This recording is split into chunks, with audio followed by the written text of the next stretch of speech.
Hi hello నమస్తే అందరికి welcome to TLG studies. Okay, నిన్నటి క్లాస్లో మనకు 9వ తరగతికి సంబంధించి వాగ్భూషణం అనేటువంటి పాఠం దగ్గర ఆగిపోయింది. ఇప్పుడు వాగ్భూషణం నుంచి కంటిన్యూ అయితే చేద్దామండి. ఓకే, 9వ తరగతి తెలుగు పాఠ్యాంశాలకు సంబంధించి ఓకే, వీడియో చూస్తున్నప్పుడే లైక్ చేయండి. అదేవిధంగా మీకు ఏమైనా సందేహాలు ఉంటే కమెంట్ చేయండి. అదేవిధంగా షేర్ అయితే చేయండి, ఎవరికి మీ ఫ్రెండ్స్కి అయితే షేర్ చేయండి. ఓకేనా, రైట్. ఇప్పుడు వాగ్భూషణం అనేటువంటి పాఠ్యాంశానికి సంబంధించి చూసినట్లయితే వాగ్భూషణం అనేటువంటిది వాక్కు భూషణం అంటే వాక్కు భూషణం ఏంది? మాట అలంకారంగా కలిగి ఉండడం అన్నమాట. మాటను అలంకారంగా కలిగి ఉండడం అనేటువంటిది, మాట్లాడడం అనేటువంటిది మనిషికి మాత్రమే లభించినటువంటి ఒక గొప్ప వరం. నేను ఆల్రెడీ నిన్న చెప్పాను, తెలంగాణ రాష్ట్ర మొట్టమొదటి ముఖ్యమంత్రి కల్వకుంట్ల చంద్రశేఖరరావు గారికి వాగ్భూషణం ఉన్నది. ప్రస్తుత ముఖ్యమంత్రి రేవంత్ రెడ్డి గారికి కూడా వాగ్భూషణం ఉన్నది. అదేవిధంగా ఉస్మానియా యూనివర్సిటీలో మనకు Telugu professor present arts college principal గారు కాసిం గారికి కూడా వాగ్భూషణం ఉన్నది. అంటే మాటను మాట్లాడడం అనేటువంటిది మనిషికి మాత్రమే లభించినటువంటి ఒక గొప్ప వరం.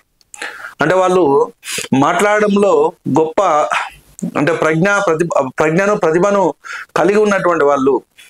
అంటే ఇక్కడ వాగ్భూషణం అనేటువంటిది విద్యార్థులు కూడా అలవాటు చేసుకోవాలి. అది తెలియజెప్పడమే ఈ పాఠం యొక్క ప్రధానమైనటువంటి ఉద్దేశంగా మనం చెప్పుకోవచ్చు. ఈ పాఠము ప్రక్రియ వచ్చినట్లయితే వ్యాసము అనేటువంటి ప్రక్రియ, ఈ పాఠము ప్రక్రియ వ్యాసము. ఓకే, మరి ఇక్కడ ఈ వ్యాసము ఎక్కడి నుంచి గ్రహింపబడింది అని అంటే వాగ్భూషణము భూషణము అనేటువంటి పుస్తకం నుంచి గ్రహింపబడింది. తెలంగాణ రాష్ట్ర మొట్టమొదటి ముఖ్యమంత్రి కేసీఆర్ గారికి బాగా నచ్చినటువంటి పుస్తకం అనంట వాగ్భూషణము భూషణం. ఈ వాగ్భూషణము భూషణం అనేటువంటి పుస్తకాన్ని రాసింది ఎవరు అని అంటే డాక్టర్ ఇరువెంటి కృష్ణమూర్తి. ఈ డాక్టర్ ఇరువెంటి కృష్ణమూర్తి గారి యొక్క కాలం విషయానికి వచ్చినట్లయితే 1989 కాలం గురించి అవసరం లేదు. ఈయన మహబూబ్ నగర్ జిల్లాలో జన్మించిండు. సంస్కృత భాషలో, ఆంధ్ర భాషలో, ఆంగ్ల భాషలో, ఉర్దూ భాషలో గొప్ప ప్రావీణ్యం ఉన్నటువంటి వ్యక్తి.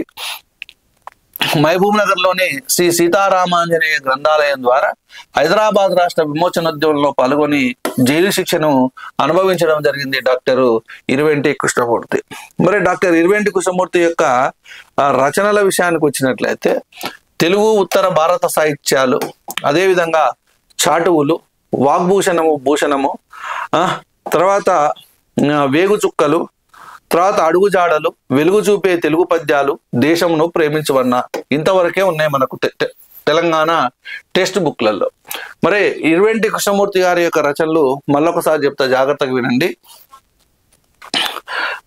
ఇరువెంటి కృష్ణమూర్తి గారి యొక్క రచనలు తెలుగు ఉత్తర భారత సాహిత్యాలు, చాటువులు, వాగ్భూషణము భూషణము, వేగుచుక్కలు, వెలుగుబాటలు, అడుగుజాటలు, వెలుగు చూపే తెలుగు పద్యాలు, దేశమును ప్రేమించుమన్నా అనేటువంటి గేయం ఎవరిది అని అంటే గురజాడ అప్పారావు గారిది. ఈ దేశమును ప్రేమించుమన్నా అనేటువంటిది బాల సాహిత్యానికి సంబంధించినటువంటి రచన చేసింది ఎవరు అని అంటే ఇరువెంటి కృష్ణమూర్తి గారు. ఓకే, మరి ఇక్కడ ఇరువెంటి కృష్ణమూర్తికి సంబంధించినటువంటి ఈయన యువభారతి సంస్థకు అధ్యక్షులుగా కూడా పనిచేయడము జరిగింది. అదేవిధంగా మరి ఈయన పిహెచ్డి గ్రంథం ఏమిటి అని అంటే ఏంటంటే కవి సమయములు. ఉస్మానియా యూనివర్సిటీ నుంచి ఈయన కవి సమయములు అనేటువంటి అంశం మీద పిహెచ్డి చేసిండు. మరి అదేవిధంగా ఆచార్య ఇరువెంటి కృష్ణమూర్తి గారు ఉస్మానియా యూనివర్సిటీలోనే ఆచార్యునిగా కూడా పనిచేసిండు, అంటే ప్రొఫెసర్ గా కూడా పనిచేసిండు. ఈయన పాలమూరు జిల్లాలో జన్మించాడు కాబట్టి పాలమూరు జిల్లా మాండలికంతో పాటు కరీంనగర్ జిల్లా మాండలికంలో కూడా కథలు రాసిండు డాక్టర్ ఇరువెంటి కృష్ణమూర్తి. అదేవిధంగా పఠనీయం అనేటువంటి శీర్షికతోటి 39 ఉత్తమ గ్రంథాలను పరిచయం చేసిండు. మరి ఏంది పఠనీయం అనేటువంటి శీర్షికతోటి 39 ఉత్తమ గ్రంథాలను పరిచయం చేయడం అని అంటే అనేకమైనటువంటి గ్రంథాలు చదివి అందులో చదవదగినటువంటి పుస్తకాలు, అందరికీ ఉపయోగపడేటువంటి పుస్తకాలు 39 ఉత్తమ పుస్తకాలను పరిచయం చేసిండు. ఆ పుస్తకాలలో ఉన్నటువంటి అంశాలను, ఆ పుస్తకాలకు సంబంధించి రివ్యూ చేసి ఆ 39 ఉత్తమ గ్రంథాలను పరిచయం చేయడం జరిగింది. అదే పఠనీయం అనేటువంటి అంటే చదవదగినవి అనేటువంటి పేరుతోటి 39 ఉత్తమ గ్రంథాలను పరిచయం చేసింది. ఎట్లా పడుతుంది బిట్ అని అంటే పఠనీయం అనేటువంటి శీర్షికతోటి 39 ఉత్తమ గ్రంథాలను పరిచయం చేసింది ఎవరు అని అంటే ఇరువెంటి కృష్ణమూర్తి. కవి సమయంలో అనేటువంటి అంశం మీద PhD చేసింది ఎవరు అని అంటే ఇరువెంటి కృష్ణమూర్తి. పాలమూరు జిల్లా మాండలికంతో పాటు కరీంనగర్ జిల్లా మాండలికంలో కూడా కథలు రాసింది ఎవరు అని అంటే ఇరువెంటి కృష్ణమూర్తి. ఈయన మరి ఉస్మానియా యూనివర్సిటీలో ఆచార్యునిగా పనిచేయడము జరిగింది. మరి పాఠ్యభాగ విశేషాల గురించి చూసినట్లయితే మాటల కోటలు గెట్టి మహారాజుగా వంశలు అంటే తాడొకడు అని వేముగంటి నరసింహాచార్యులు ఒక వాక్యాన్ని చెప్పడం జరిగింది. సమాజ సమస్యల పరిష్కారానికి మౌనము కంటే భాషణము మంచి సాధనం. భాషణం అనేది మాట్లాడడం అనేటువంటిది ఒక మంచి సాధనంగా మనము చెప్పుకోవచ్చు. సమాజ సమస్యల పరిష్కారానికి, సమాజంలో ఉన్నటువంటి సమస్యల యొక్క పరిష్కారానికి మౌనంగా ఉండడం కంటే మాట్లాడమే మంచి సాధనం అని ఇక్కడ చెప్పడం జరిగింది. మనిషికి పశువుకు ప్రధాన భేదం ఏంటంటే వాక్కు. మనిషి ఏమో మాట్లాడగలుగుతాడు, పశువు ఏమో మాట్లాడదు. ఈ రెండింటికి మధ్యలో భేదం ఏంటంటే వాక్కు. వక్తృత్వ శక్తి అనేటువంటిది ఆత్మశక్తికి మరొక పేరు. అన్ని కళల్లోకెల్లా ఉత్తమమైనటువంటి కళ వక్తృత్వ కళ, మాట్లాడడం కళ.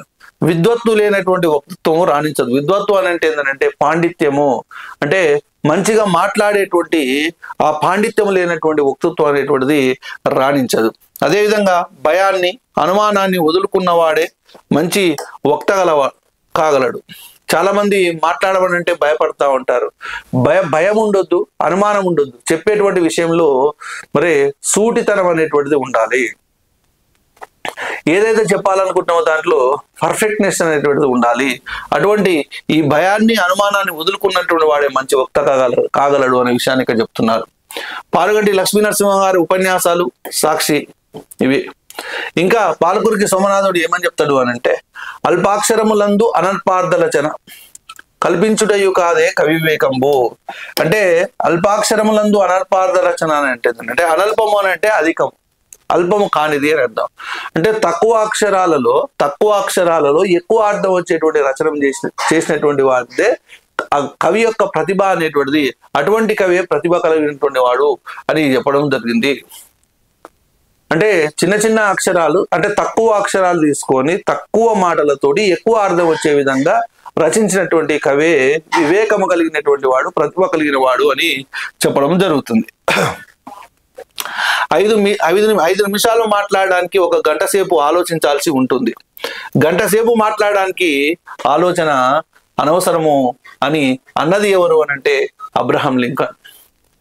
5 నిమిషాలు మాట్లాడడానికి 1 గంట సేపు ఆలోచించవలసి ఉంటుంది. గంట సేపు మాట్లాడడానికి ఆలోచన అనవసరము అని అన్నది ఎవరు అని అంటే Abraham Lincoln. Brevity is the soul of wit అనే ఇంగ్లీషు భాషకు పాలకురికి సోమనాథుని యొక్క ప్రతిధ్వని. అది పక్కన పెట్టండి. వక్తృత్వ కళలో మేటి ఎవరు అని అంటే బృహస్పతి. ఎవరు? బృహస్పతి. ఇంకా కొన్ని ఇక్కడ పద్యంలోని ఒక్కొక్క పాదాన్ని ఎటు నుండి ఎటువైపు చదివినా ఒకే విధంగా వచ్చేటట్టు రాయడాన్ని పాదభ్రమకము అంటారు. ఇది ఇంపార్టెంట్ బిట్. పద్యంలోని ఒక్కొక్క పాదాన్ని ఎటువైపుకు చదివినా ఒకే విధంగా వచ్చేటట్లు రాయడాన్ని పాదభ్రమకము అంటారు. ధీరా నానా రాది దారా కరతా తీరా రతతారకరాదు దారా సతత సరాదా దారిత తరీదా వనాబద భ్రమకమగును అన్నాడు. ఇక్కడ చూడండి, ధీరా నానా రాది అని అంటే ఇక్కడి నుంచి చదివినా కూడా ధీరా నానా రాది. చూడండి, ఇక్కడ దారాకరత తీరారది అంటే ఎక్కడి నుంచి చదివినా కానీ అదే అనేటువంటిది రావడము జరుగుతుంది. దారా సతత సరాదా అని అంటే దారా స త సరాదా ఈ విధంగా రావడము జరుగుతుంది. మరి ఇక్కడ పద్యము చదువుతుంటే పెదవికి తాకదు. ఇలా చెబితే నిరోష్ట్యము అని అంటారు. ఇది కూడా ఇంపార్టెంట్ బిట్టే అమ్మ.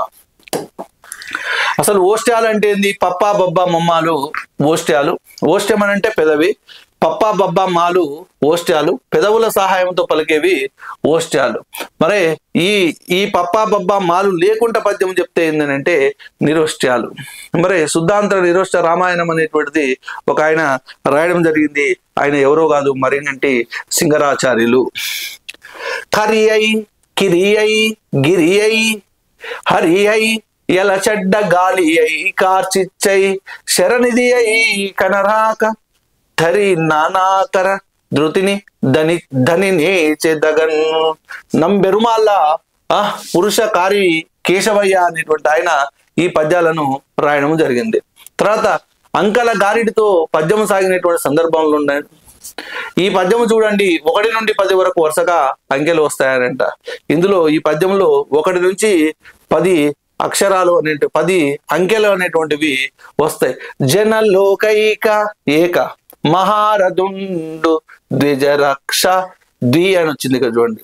మళ్ళా 3 వచ్చింది, చతు వచ్చింది, పంచ వచ్చింది, షడ్ వచ్చింది, సప్త వచ్చింది, అష్టం వచ్చింది, నవ వచ్చింది, దశ వచ్చింది.